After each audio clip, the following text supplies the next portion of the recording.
Okay. So, how important? I mean, you're a guy that you got out of the military, started flipping houses, if I have the story right, end up becoming one of the largest real estate operators on the planet.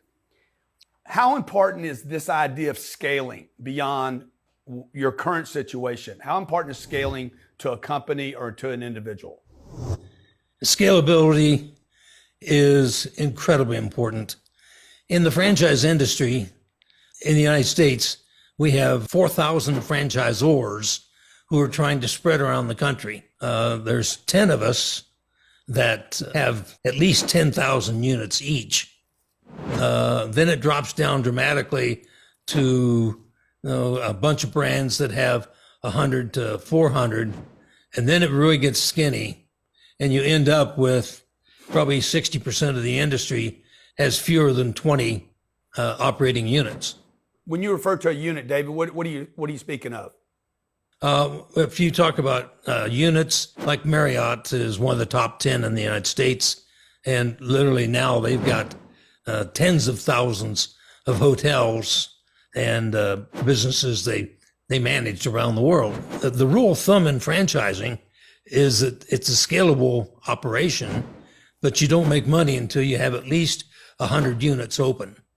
Got it. And so 80% of the people out there have less than 10 or 20, and so they're not profitable yet. And the problem they get into is they don't know how. How do you raise the money? How do you get the private equity companies interested? You can't go public with 10 units. And then you've got the leadership, the management, the marketing, the sales.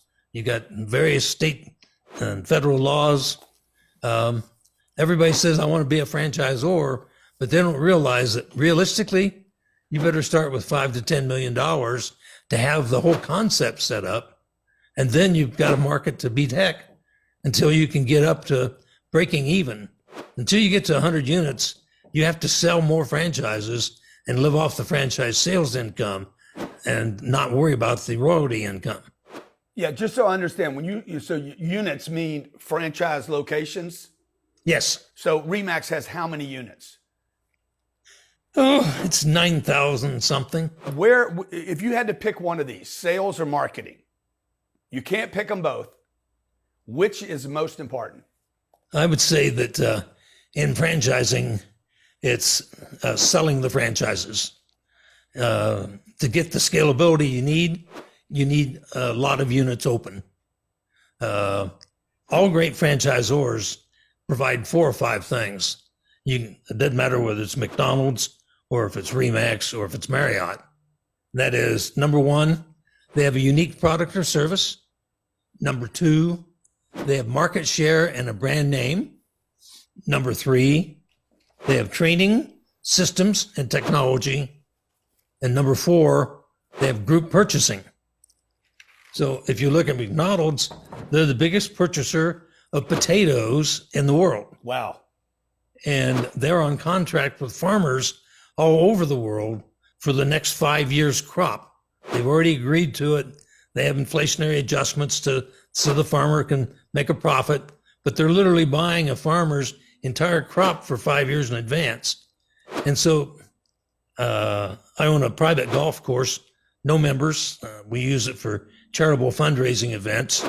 And I went to my we do have a pro shop, and we sell about $1 million worth of golf balls, shirts, caps, that sort of thing. And I said, "Do you have any catalogs?" I'm thinking, let's try to buy a set of new clubs for me for wholesale. And he smiled at me and he says, "Dave, we don't sell clubs. To be honest with you, figure out which clubs you want, then go to Goldsmith or something like that.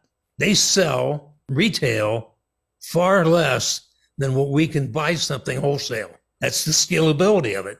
So which would you tell an agent they should focus on? If the agent had to focus on 1 in 24, would it be the sales or the marketing as a skill set? I would say that a new salesman has to take any kind of a deal he can get a hold of. Yeah. Most of the really successful top producers, they specialize. They'll either be buyer agents or they'll be seller agents, become the expert in that neighborhood, go door to door, meet the neighbors, do a constant mail out campaign, make yourself a big fish in a small pond.